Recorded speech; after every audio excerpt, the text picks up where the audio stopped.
ہمارے پیغمبر صلی اللہ علیہ وسلم نے فرمایا دلوں کو جوڑنے والے بنو، دلوں کو توڑنے والے نہ بنو۔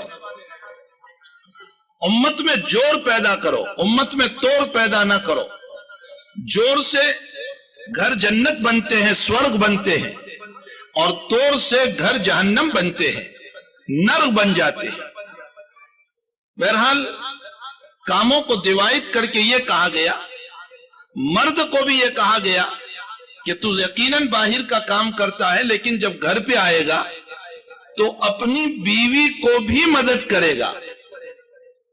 یہ اخلاقی فریضہ ہے، اس لیے کہ وہ بچوں کی تربیت کر رہی ہے، اس کے لیے سارا انتظام کر رہی ہے، پھر اپنے ہسبینڈ کا کھانا پکا رہی ہے، اس کی ساری ضرورتوں کو پورا کر رہی ہے۔ وہ بھی ایک انسان ہے، اس کو بھی ضرورت ہے کہ ہم اس کی مدد کریں۔ وہیں پر ایک عورت کو چاہیے کہ قدم قدم پر اپنے شوہر کا بڑا خیال رکھے۔ ایک عورت کے دل میں شوہر ہی کی محبت ہونی چاہیے، دوسری کسی عورت کی محبت نہ ہو، اور ایک مرد کے دل میں ہمیشہ اس کی عورت ہی کی محبت ہونی چاہیے، کسی اور کی محبت اندر نہیں ہونی چاہیے۔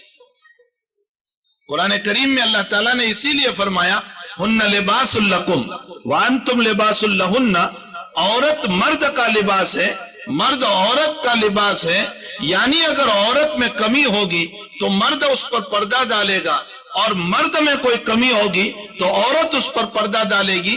یہ نہیں کہ باہر جا کر کے اپنے ماں باپ، اپنے بھائی بہن، اپنے اقارب، اپنے رشتہ داروں کے سامنے اپنے شوہر یا اپنی بیوی کی عزت کا نیلام کرے، اس کا فضیحہ کرے۔ یہ ایک میاں بیوی کی زندگی کا یہ محبت کا طریقہ نہیں ہوا کرتا۔ بہرحال سب سے پہلی بات تو یہ ہے کہ آج جو نکاح ہو رہے، اس نکاح کے موقع پر میں ان دلہاؤں کو یہ کہنا چاہ رہا ہوں کہ آپ اپنی زندگی کو محبتانہ انداز میں گزارے۔ بیوی سے کوئی قصور ہوا، آپ اس کو معاف کرنے والے بنے، اس کو درگزر کرنے والے بنے، اس کو لیٹ گو کرنے والے بنے۔ اور ایک عورت کو بھی چاہیے کہ اپنے شوہر پر پورا اعتماد رکھے، اس کے ساتھ محبت سے پیش آئے۔ میں نے ایک جگہ ایک لطیفہ سنایا تھا، جوکس ایک لطیفہ سنایا تھا۔ میں نے کہا کہ ایک چھوٹا سا بچہ ہے، اس نے اپنی امی سے پوچھا کہ امی میں جب بھی گھر سے باہر جاتا ہوں تو تمہیں پوچھنا پڑتا ہے کہ امی میں جاؤں، تو میں اتنا بڑا کب بن جاؤں گا کہ مجھے آپ کو پوچھنا ہی نہ پڑے اور آپ کو پوچھے بغیر میں گھر سے نکل جاؤں۔ یعنی اپنی امی کو کہہ رہا ہے کہ اتنا بڑا کب ہوں گا کہ مجھے آپ کو پوچھنا ہی نہ پڑے اور بغیر پوچھے گھر سے نکل جاؤں۔ تو امی نے اپنے بچے کو جواب دیا، بیٹے تو نے بہت بڑا سوال کر لیا ہے، ابھی تو اتنے بڑے تیرے ابا بھی نہیں ہوئے ہیں کہ مجھے پوچھے بغیر جاتے ہو، ان کو بھی مجھے پوچھ کر جانا پڑتا ہے۔ تو جب تیرے ابا اتنے بڑے نہیں ہوئے تو اتنا بڑا کیسے ہو سکتا ہے؟ بہرحال ایک عورت کو بھی چاہیے کہ اپنے شوہر پر اعتماد رکھے، اس پر بھروسہ رکھے۔ اگر وہ کام پہ جا رہا ہے تو بلا وجہ کے اس کے اوپر شکوک و شبہات نہ رکھے، اس کے بعد میں دل میں وسوسے پیدا نہ کرے کہ یہ کسی اور سے دل لگی کرتا ہوگا، کوئی اور کر رہا ہوگا۔ اس سے بھی گھروں کے اندر طوفان ہوتے ہیں، نرگ بن جاتا ہے، اور اچھی بنی بنائی زندگی جو ہے وہ دشمنیوں کے حوالے ہو جاتی ہے۔ پھر اس صورت میں فارغتیاں ہوتی ہے، طلاق ہوتی ہے، ملے ملائے جوڑوں ٹوٹ جاتے ہیں۔ پھر ہمارا قرآن ایک عجیب بات کہہ رہا ہے، قرآن کریم کہتا ہے کہ یاد رکھو اگر تم نے اپنا مسئلہ توڑ بھی دیا، ایک شوہر الگ ہو گیا، ایک عورت الگ ہو گئی، ٹھیک ہے، ایک شوہر کو بھی کوئی اور لڑکی مل جائے گی اور لڑکی کو بھی کوئی اور شوہر مل جائے گا، لیکن بیچ میں جو بچے ہوا کرتے ہیں ان کی زندگی تباہ و برباد ہو جاتی ہے۔ وہ معصوم بچے نہ باپ کے رہے نہ ماں کے رہے۔ اور جب بچوں کی بات آئی تو میں ایک بات اور بتا دوں، دیکھیں جھگڑنا ہو تو میاں بیوی کو چاہیے کہ ایک روم میں جا کر، سائٹ میں جا کر دروازہ بند کر کے خوب جھگڑ لیں آپس میں، لیکن اپنے بچوں کے سامنے جھگڑا نہ کرے، اپنے معصوم اور چھوٹے چھوٹے بچوں کے سامنے کبھی جھگڑا نہ کرے، اس لیے کہ ان پر غلط اثر پڑے گا۔ وہ یا تو باپ کا فیور کرے گا یا وہ ماں کا فیور کرے گا، اگر وہ باپ کا فیور کرتا ہے تو ماں کی نفرت پیدا ہو جائے گی، اور اگر ماں کا فیور کرتا ہے تو باپ کی نفرت پیدا ہو جائے گی۔ ظاہر سی بات ہے کہ کسی ایک کی نفرت جب اس کے دل میں پیدا ہوگی تو نتیجہ یہ نکلے گا کہ ایک کی دعا ملے گی، ایک کی بد دعا ملے گی، وہ اولاد تباہ ہو جائے گی، اور تباہ بھی ہوگی اس طرح پر کہ خود ماں باپ کی بد دعاؤں سے تباہ ہو جاتی ہے، ماں باپ ہی کی آہیں لگ جاتی ہے، کبھی باپ کی آہ لگ جاتی ہے، کبھی ماں کی آہ لگ جاتی ہے۔ اس لیے میاں بیوی کو چاہیے، ہوتا ہے دو برتن جب آپس میں ملتے ہیں تو کچھ نہ کچھ آواز ہوتی ہے، ایک تھیلے میں پکنے والے، ایک تھیلی میں پکنے والے، ایک پیٹ میں پکنے والے۔ بھائی اور بہن میں جب اختلاف ہوتا ہے، بھائی اور بھائی میں جب اختلاف ہوتا ہے، بہن اور بہن میں جب اختلاف ہوتا ہے، تو یہ عورت جو ہماری وائف بن کر آ رہی ہے وہ تو کسی اور جگہ تیار ہوئی ہے، ہم کسی اور جگہ تیار ہوئے ہیں۔ ظاہر سی بات ہے کہ ہر مسئلے میں ہمارا اتفاق ہو یہ ضروری نہیں ہے، کسی نہ کسی مسئلے میں اختلاف ہو سکتا ہے، لیکن اختلاف کو اختلاف کی حد تک رکھیں، ہاتھا پائی نہ ہو۔ معصوم اور نازک طبیعت کی عورت کے اوپر کوئی شوہر اپنا ہاتھ نہ اٹھائے۔ ہمارے پیغمبر صلی اللہ علیہ وسلم کے پاس ایک عورت آئی اور اس نے شکایت کی کہ یا رسول اللہ صلی اللہ علیہ وسلم، میرے شوہر نے مجھ کو مارا۔ اللہ کے نبی نے اس کو آیا اور بلانے کے بعد کہا، تو نے اس کمزور پر ہاتھ اٹھایا، کسی بہادر پر ہاتھ اٹھاتا تو تجھے پتا چلتا۔ یعنی عورت ایک کمزور ذات ہے، اس کے اوپر انسان کو غصے میں آ کر ہاتھ نہیں اٹھانا چاہیے، مارنا نہیں چاہیے، اس طرح کا ظلم کبھی بھی نہیں کرنا چاہیے۔ قصور ہوتا ہے، ہمارے پیغمبر صاحب نے تو یہ بھی فرمایا کہ حقیقت یہ ہے کہ عورت مرد کے مقابلے میں آدھی عقل کی ہے۔ ظاہر سی بات ہے اس کی طبیعت میں ضد بھی ہوگی، اس کی طبیعت میں کوئی مسئلہ بھی ہوگا، بلکہ 1400 سال پہلے ہمارے نبی کریم صلی اللہ علیہ وسلم یہ کہہ کر گئے ہیں، لو احسنت احداہن الدہر، ایک عورت پر تو ساری زندگی احسان کر، ساری زندگی اپنی وائف پر، اپنی بیوی پر ساری زندگی احسان کر، ایک مرتبہ اگر تھوڑا سا مسئلہ ہو گیا کہ بیوی نے ڈیمانڈ کیا اور تم نے منع کیا کہ آج پیسے نہیں ہیں یا آج جو ہے میں تمہارے اس ڈیمانڈ کو پورا نہیں کر سکتا، کچھ بھی آپ نے منع کر دیا، تو پیغمبر صاحب فرماتے ہیں کہ یہ عورت جو ہے اس کی فطرت ہے کہ وہ سارے احسانوں کو بھول جائے گی اور یوں کہے گی، ما رأیت منک خیرا قط، میں نے تو تیرے گھر میں آنے کے بعد کبھی سکھ دیکھا ہی نہیں ہے۔ اور اس کے لیے سارے آزمائے ہوئے ہیں، اس کو وضاحت کرنے کی ضرورت نہیں ہے، سبھی اس کے آزمائے ہوئے ہیں کہ حقیقت یہ ہے کہ پوری زندگی احسان کرو، اس کے بعد ایک مرتبہ بھی تھوڑا سا مسئلہ ہو گیا تو یہ فوراً کہے گی میں نے تیری طرف سے کوئی خیر دیکھی ہی نہیں۔ پیغمبر صلی اللہ علیہ وسلم نے مردوں کو یہ جملہ اس لیے کہا ہے کہ اس کی تو عادت ہے اس طرح بات کرنے کی، تمہیں چاہیے کہ تم اس وقت خاموش ہو جانا، اس کا جواب نہ دینا، اس کو احسان نہ گنوانا کہ میں نے تجھے کپڑے دیے، میں تجھے غریبی سے اٹھا کر مالداری میں لایا، میں نے تجھے گاڑی دلائی، میں نے تجھے سونا دلایا، میں نے تجھے فلاں دیا، کبھی بھی ذکر نہ کرنا۔ یہ تھوڑی دیر کا غصہ ہے، اگر تو خاموش ہو گیا تو پھر تیرا گھر جنت بن جائے گا۔ نبی کریم صلی اللہ علیہ وسلم نے ہمیں زندگی گزارنے کے یہ سب طریقے بتائے ہیں، اللہ کرے کہ یہ طریقے ہماری زندگیوں میں آ جائیں اور ہم جو ہے حقیقی معنی میں اپنی زندگی کو خوشیوں کے ساتھ گزارنے والے بنے۔ میں نے تو وہاں ہمارے کچھ ہمارے فورین کے بھائی بیٹھے ہوئے تھے، میں نے کہا انگلش میں شوہر کو اور مرد کو جو ہے وہ ہسبن کہا جاتا ہے، میں نے کہا ہسبن کا اگر ترجمہ کر لو تو ہنسنا بند ہو جاتا ہے، یعنی گویا شادی کیے تو اب اس کا ہنسنا ہی بند ہو گیا۔ حقیقت یہ ہے کہ عورتوں سے بھی گزارش ہے کہ اپنے شوہروں کا ہنسنا بند نہ کرو، تم بھی ہنستی رہو، اسے بھی ہنساتے رہو، تاکہ ہنستے ہنساتے زندگی ہماری گزرتے رہے۔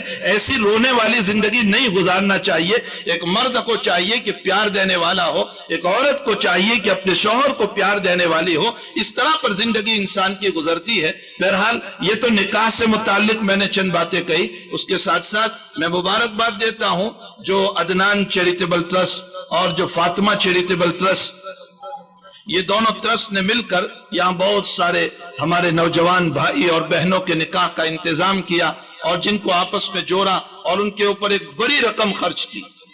ایک بار آپ دیکھ رہے ہیں باہر کتنا سامان لگا ہوا ہے، یہ ساری رقم ان کے اوپر خرچ کی تاکہ بیچارے جن کے نکاح نہیں ہو رہے، جو آرتھک اعتبار سے، جو مالی اعتبار سے کمزور ہے، وہ جڑ جائیں اور ان کے نکاح کی زندگی ہو جائے، اور اس کے ساتھ ساتھ زنا سے، غلط راستے سے اور لفرے سے ایک جوان اور ایک لڑکی بچ جائیں اور صحیح زندگی پر، حلال طریق پر اپنی زندگی کو گزارنے والے بنے۔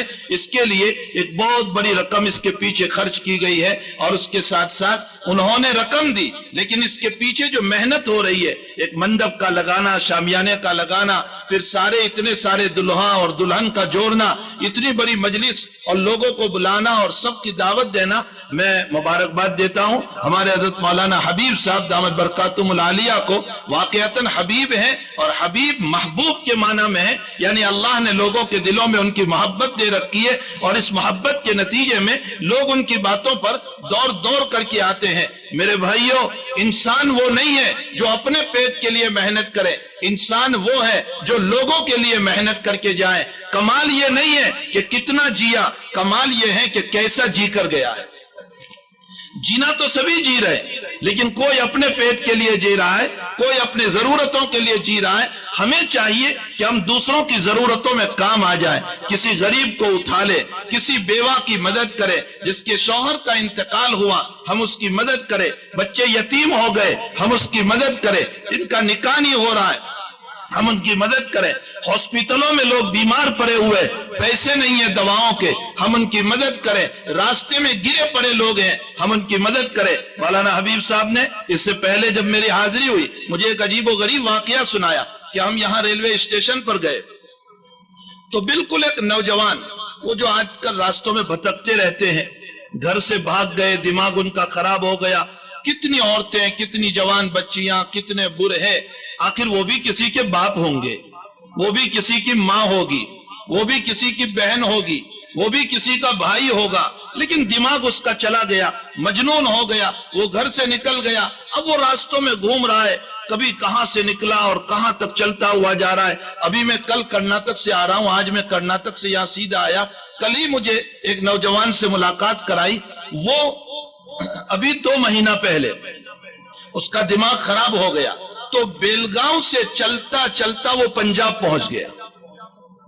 پنجاب میں اس کے جیب سے آئی ڈی نکلا، اس آئی ڈی کو نکال کر دیکھا تو اس کے اوپر جو پتہ تھا وہاں فون کیا گیا، پھر ان کے والدین آئے اور اس بچے کو لے گئے۔ تو یہ راستوں پر جو بیچارے گھوم رہے وہ ویسے ہی نہیں ہے، آخر وہ بھی کسی کی اولاد ہوگی، وہ کسی کے باپ ہوں گے، وہ کسی کی ماں ہوگی، ہمیں ان کو حقیر نہیں سمجھنا چاہیے۔ بلکہ میں نے تو بیچ میں ایک جگہ بیان کیا تھا اور بہت سارے ہمارے ملنے والے بیٹھے تھے، میں نے اس میں کہا کہ ہماری حکومت کو چاہیے کہ ایک نظام ایسا بھی بنائے کہ یہ راستے میں جو بیچارے پاگل قسم کے چل رہے ہیں ان کو پکڑے جائیں، یہ اتنے پاگل نہیں ہوتے، ان کو پکڑے جائیں اور پکڑ کے ہاسپٹلوں میں ان کا علاج کیا جائے۔ اگر ان کا صحیح علاج ہو جائے گا تو کچھ نہ کچھ راز کھلے گا کہ یہ کہاں سے آیا ہے اور یہ کہاں کا رہنے والا ہے، تاکہ اس کے ماں باپ سے ملاقات کرا دی جائے، اس کی اولادوں سے ملاقات کرا دی جائے، یہ بھی ایک بہت بڑا چیریٹیبل کا کام ہوگا۔ تو مولانا نے مجھے بتایا کہ ہم اسٹیشن پر گئے، بالکل ایک نوجوان سر کھجا رہا ہے، پراگندہ کپڑے ہیں، سطر بھی اس کا کھلا ہوا ہے اور اسٹیشن پر بیٹھا ہوا ہے۔ مولانا کہتے ہیں کہ میرے ساتھ میں نے قاسم وغیرہ 1-2 ساتھیوں کو لیا، سب سے پہلے تو ہم نے اس کے بال کٹوائے، وہاں کہتے ہیں کہ ہم نے عزام کو بلایا، وہی اسٹیشن پر اس کے بال کٹوائے، اتنی جوئیں سر میں اس کے پڑی ہوئی تھی، ہم نے اس کے بال کو صاف کرایا، صاف کرانے کے بعد ہم نے اس سے پوچھا تم کھانا کھاؤ گے؟ اس نے کہا ہاں مجھے کھانا کھانا ہے۔ ہم نے کھانا منگوایا، ان کو کھلایا، کھلانے کے بعد ان سے کچھ عطا پتا پوچھا، کچھ دماغ ان کا درست ہوا، ان کو ہاسپٹل لے گئے، کچھ علاج کروایا تو اس کا دماغ درست ہوا۔ اس نے بتایا کہ میں فلاں جگہ کا رہنے والا ہوں اور میرے ماں باپ یہ ہیں۔ یاد رکھو مولانا حبیب صاحب نے جن کے ساتھ یہ معاملہ کیا تھا وہ مسلمان نہیں تھا، وہ ہمارا ہندو بھائی تھا، لیکن حقیقت یہ ہے کہ ہم مذہب کے تعصب میں دھرم کے تعصب میں ہم اپنوں کی مدد کرتے ہیں، دوسروں کی مدد نہیں کرتے۔ اسلام کے اوپر ایک چیز ہے اور وہ ہے انسانیت۔ اسلام ہمیں انسانیت سکھانے آیا ہے، اس لیے ہمیں چاہیے کہ مذہب اور دھرم کو بنیاد بنا کر کے تعصب نہ رکھے، آپس میں دشمنیاں نہ رکھے، حسد نہ رکھے، انسانیت کے ناطے سے ہم ایک دوسرے کا تعاون کرنے والے بنے۔ اگر اس ملک کے اندر، ہمارے اس دیش میں، ہمارے اس ملک کے اندر تعصب سے ہٹ کر کے انسانیت کا سبق پڑھنے والے اور انسانیت کا کام کرنے والے اگر ہم ہو جائیں گے تو میں اللہ کی قسم کھا کر کہتا ہوں اس ملک کے اندر سے ہندو مسلم کا فساد ختم ہو کر ایک دوسرے کے بھائی بھائی بن جائیں گے۔ لیکن حقیقت یہ ہے کہ ہم صرف مذہب کی آل لیتے ہیں، بس دھرم ہمیں یہ نہیں سکھاتا۔ دھرم یہ سکھاتا ہے بھوکے کو کھانا کھلاؤ، پیاسے کو پانی پلاؤ، گرے ہوئے کو اٹھاؤ، بیماروں کی مدد کرو، تعاون کرو، بے نکاح غریب ہیں ان کے نکاحوں کا انتظام کر دو۔ ہماری سیرت کو پڑھو، جس وقت ہمارے آقا محمد رسول اللہ صلی اللہ علیہ وسلم کا انتقال ہوا اور ابو بکر صدیق رضی اللہ تعالیٰ عنہ خلیفہ بنے، نائب بنے، تو بیوہ عورتوں کی جن کے ہسبینڈ اور شوہر کا انتقال ہو گیا تھا ایک لسٹ بنائی گئی، اور پھر ابو بکر نے صحابہ سے یوں کہا، دوستوں سے یوں کہا کہ دیکھو میرے ذمہ بہت کام ہے، بیواؤں کے تعاون اور بیواؤں کی مدد کی ذمہ داری تم لے لو، مال تو تمہیں ہم یہاں سے دیں گے حکومت سے، بیت المال سے، لیکن چیز تم کرو۔ تو جتنی بیوہ عورتیں تھی ان کے سامنے ایک ایک دوست نے اپنا نام لکھ دیا کہ اس بیوہ کی مدد میں کروں گا، اس کی ضرورتیں میں پوری کروں گا، حکومت سے پیسے لے کر میں ان کو پہنچاؤں گا۔ ساری بیواؤں کا نام آ گیا، ان کے مدد کرنے والوں کا نام آ گیا۔ ایک عورت نیچے تھی، اس کے سامنے کسی کا نام نہیں تھا۔ حضرت عمر رضی اللہ تعالیٰ عنہ نے جب اس لسٹ کو دیکھا، بہت غور سے سنے اس واقعے کو، حضرت عمر نے جب اس عورت کا نام دیکھا کہ اس کی مدد کرنے والا کوئی نہیں ہے، تو حضرت عمر نے سوچا میں اپنا نام نہیں لکھتا ہوں، اس کا عطا پتہ لے لیا کہ یہ کہاں کا ہے، اس کا سرنیم لے لیا کہ یہ عورت کہاں کی ہے۔ عمر نے سوچا میں کل سے اس کی مدد کرنا شروع کر دوں گا۔ دوسرے دن فجر کے بعد حضرت عمر رضی اللہ تعالیٰ عنہ اس عورت کے گھر پہ گئے۔ وہ عورت نابینا تھی، آنکھوں سے بلائنڈ تھی، دیکھ نہیں سکتی تھی، بہت بری عورت تھی۔ حضرت عمر گھر میں پہنچے اور فرمایا مائی لاؤ میں پانی بھی بھر لاؤں اور میں گھر کو جھاڑو بھی دے دوں اور کچھ کام ہو تو میں کر دوں۔ تو نابینا عورت کہنے لگی، بیوہ عورت کہنے لگی بیٹے تجھ سے پہلے کوئی آیا تھا، وہ پانی بھی بھر گیا اور وہ گھر کو جھاڑو بھی دے گیا۔ حضرت عمر نے سوچا کہ مجھ سے پہلے کون آیا، چلو کل میں رات میں 5 بجے آؤں گا، تہجد کے وقت میں۔ عمر جلدی آئے رات میں 5 بجے، پوچھا امی آج میں پانی بھر لاؤں، گھر کو جھاڑو دے دوں؟ کہنے لگی بیٹا تجھ سے پہلے کوئی آیا تھا، وہ پانی بھی بھر گیا، جھاڑو بھی دے گیا۔ عمر نے کہا اچھا اس سے بھی جلدی کوئی آتا ہے؟ تو عمر اور جلدی رات 3 بجے گئے۔ فرمایا امی کچھ کام کر دوں؟ فرمایا کوئی آیا تھا، پانی بھی بھر گیا، جھاڑو بھی دے گیا۔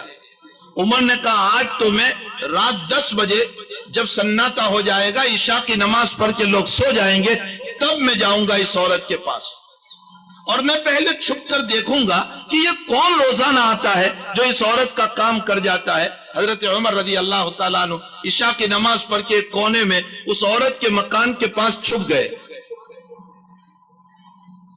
اتنے میں کسی کی آہستہ آہستہ انسان کی آمد ہوئی اور وہ انسان بھی ہاتھ میں چپل پکڑ کے چل رہا ہے۔ جب قریب آئے تو حضرت عمر نے کہا دیکھو تو صحیح کون ہے یہ۔ جب قریب پہنچے تو دیکھا سیدنا ابو بکر صدیق رضی اللہ تعالیٰ خلیفۃ المسلمین ہے، مسلمانوں کا اتنا بڑا امیر المؤمنین ہے، مسلمانوں کا امیر ہے، اور وہ رات میں عورت کے گھر پہ پانی بھرنے جا رہا ہے، وہ رات میں عورت کے گھر میں جھاڑو دینے جا رہا ہے۔ حضرت عمر کی چیخ نکل گئی۔ عمر نے کہا امیر المؤمنین یہ کیا ہے؟ تو صدیق اکبر نے منہ پہ ہاتھ دے دیا چپ رہو۔ کسی کو اطلاع نہ کرو. جو کام اللہ کے لیے کرتے ہو اس کو لوگوں کو دکھانے کی ضرورت نہیں ہے. فرمایا حضرت یہ چپل تم نے ہاتھ میں پکڑے ہیں. فرمایا میں نے اس لیے پکڑے کہ چپل کی آواز آئے گی تو شاید کسی کو پتا چل جائے اور میں اتنی بھی اطلاع کرنا نہیں چاہتا ہوں، اس لیے چپل کو ہاتھ میں پکڑ کے چل رہا ہوں. یہ ہے ابو بکر صدیق رضی اللہ تعالیٰ عنہ. میرے بھائیوں ہمیں چاہیے کہ ہم امت کا کام کرنے والے بنے، امت کا تعاون کرنے والے بنے، امت کی مدد کرنے والے بنے، دکھوں کے اندر ساتھ دینے والے بنے، دوسروں کے دکھوں کو اٹھانے والے بنے. نبی کریم صلی اللہ علیہ وسلم کی یہ صفت بیان کی گئی ہے کہ وہ دوسروں کے دکھوں کو اٹھاتے تھے. حضرت عمر رضی اللہ تعالیٰ عنہ کے باب میں لکھا ہے کہ رات میں دورہ کرتے تھے، گشت کرتے تھے اور لوگوں کے گھروں میں جاتے تھے. باہر سے سنتے تھے کوئی تکلیف تو نہیں ہے. ایک گھر سے بچوں کے رونے کی آواز آئی تو حضرت عمر نے دستک دی، دروازہ کھٹکھٹایا، اندر سے پوچھا کون ہو؟ کہا بس ایک آدمی ہوں، یہ بچے کیوں رو رہے تمہارے؟ تو کہا تجھے کیا پڑی، اپنا کام کر. اندر سے عورت نے جواب دیا جاؤ اپنا کام کرو. کہا نہیں یہ بچے رو رہے ہیں، ہمیں بتاؤ تو صحیح یہ بچے کیوں رو رہے ہیں. کہا اندر آ تو تجھے پتا چلے گا. حضرت عمر اندر گئے. وہ نہیں پہچانتی تھی یہ امیر المؤمنین ہے، یہ عمر رضی اللہ تعالیٰ عنہ ہے. وہ تصویروں کا زمانہ نہیں تھا کہ تصویریں لگی ہو اس سے پتا چل جائے کہ یہ ہمارے پی ایم ہے یا سی ایم ہے، یہ فلاں ہے یہ فلاں ہے. وہ زمانہ نہیں تھا کیمرہ کا. بہرحال وہ نہیں پہچانتی تھی کہ یہ امیر المؤمنین ہے. پوچھا بچے کیوں رو رہے؟ کہا بھوکے ہیں، کھانا نہیں ہے. کہا یہ تم نے چولہا جلایا ہے اور تپیلی رکھی ہے، اس میں کچھ بن تو رہا ہے؟ کہا کچھ نہیں بن رہا ہے، یہ پانی ویسے ہی گرم ہو رہا ہے. بچوں کو تسلی دینے کے لیے چولہا جلایا ہے تاکہ یہ دیکھتے دیکھتے سو جائیں. تو حضرت عمر نے فرمایا کہ تم عمر کے پاس کیوں نہیں جاتی، امیر المؤمنین کے پاس کیوں نہیں جاتی؟ تو عورت کہنے لگی میں جاؤں یا امیر المؤمنین کو ہماری فکر ہونا چاہیے کہ ہمارے ملک میں کون غریب ہے، کون بھوکے ہیں، ان کی فکر کرنا چاہیے، میں کیوں جاؤں اس کے پاس؟ تو کہا امیر المؤمنین کو بہت بڑا ملک چلانا ہے، اس کو کیسے پتا چلے گا تمہارے ایک ایک کا؟ تو اس عورت نے جواب دیا اگر وہ خبر نہیں رکھ سکتا ہے تو امیر کیوں بنا ہمارا؟ اگر وہ گھروں کی خبر نہیں رکھتا ہے تو وہ امیر کیوں بنا ہے؟ بہرحال حضرت عمر کی آنکھوں سے آنسو آ گئے. اپنے گھر گئے، کھانا لیا اور کھانا لے کر کے آئے اور آنے کے بعد پکانے لگے خود ہی اور چولہا جلانے لگے اور اپنے پھونک مارنے لگے اور جو راکھ اڑ رہی تھی اپنی داڑھی کے اوپر. حضرت عمر نے فرمایا دنیا کی آگ کو عمر برداشت کر لے ورنہ نرگ کی آگ کو تو برداشت نہیں کر سکے گا، جہنم کی آگ کو تو برداشت نہیں کر سکے گا. یہ کہہ کر حضرت عمر رضی اللہ تعالیٰ عنہ نے اپنے ہاتھوں سے چولہا جلایا. فرمایا اس عورت نے امیر المؤمنین میں ہاتھ جوڑتی ہوں آپ چلے جائیں میں بچوں کو کھلا دوں گی. کہا نہیں میں نے بچوں کو روتے ہوئے دیکھا ہے، جب تک میں ہنستا ہوا نہ دیکھوں وہاں تک میں واپس نہیں جاؤں گا. حقیقت یہ ہے کہ ہمارے دلوں میں یہ طرف ہونی چاہیے، یہ امیدیں ہونی چاہیے، یہ زندگی ہونی چاہیے کہ ہم دوسروں کے کام آ جائیں، ہم دوسروں کی ضرورتوں کو پورا کرنے والے بنے، ہم دوسروں کی مدد کرنے والے بنے. اس لیے ہمیں چاہیے کہ یہ جن جن لوگوں نے اس پہ تعاون کیا ہے ہم ان کو بھی مبارکباد دیتے ہیں، مولانا حبیب صاحب کو بھی مبارکبادی دیتے ہیں، اور اس کے علاوہ جن جن لوگوں نے اس میں مدد کی ہے ہم ان سب کو مبارکبادی دیتے ہیں. اور میں آپ سے بھی ریکویسٹ کرتا ہوں کہ جو کماتے ہو اس میں سے تھوڑا پیسہ غریبوں کے لیے بھی نکالو، یتیموں کے لیے بھی نکالو، بیواؤں کے لیے بھی نکالو، دان کرو، صدقہ کرو، اللہ کے لیے دو. اگر ہم کسی کو 5 روپے دیں گے، یاد رکھو میں جگہ جگہ اپنے بیان میں کہتا ہوں اگر تم کسی کو 5 روپے دے گو اس اللہ کو چین نہیں پڑتا جب تک کہ تمہیں 500 نہ دے دے اس کے. وہ اللہ دینے والا ہی ایسا ہے. اس لیے ہمیں اس اللہ کے نام پر غریبوں، یتیموں، بیواؤں کے کام میں لگانا چاہیے. اور اس کے لیے ہمارے ملک میں بہت سارے غریب ہیں، بہت سارے بغیر نکاح کے ہیں جن کو ضرورتیں ہیں. حق تعالی شان ہو ہم تمام کو لوگوں کے کام آنے کی توفیق عطا فرمائے اور ہماری زندگیوں کو ٹھیک کرنے کی توفیق عطا فرمائے. وصلی اللہ علی النبی الکریم برحمتک یا ارحم الراحمین. چونکہ آپ دھوپ میں بیٹھے ہوئے اور بہت سارے اور بھی لوگ ہیں، اس لیے میں اپنی بات کو ختم کرتا ہوں. وآخر دعوانا الحمدللہ.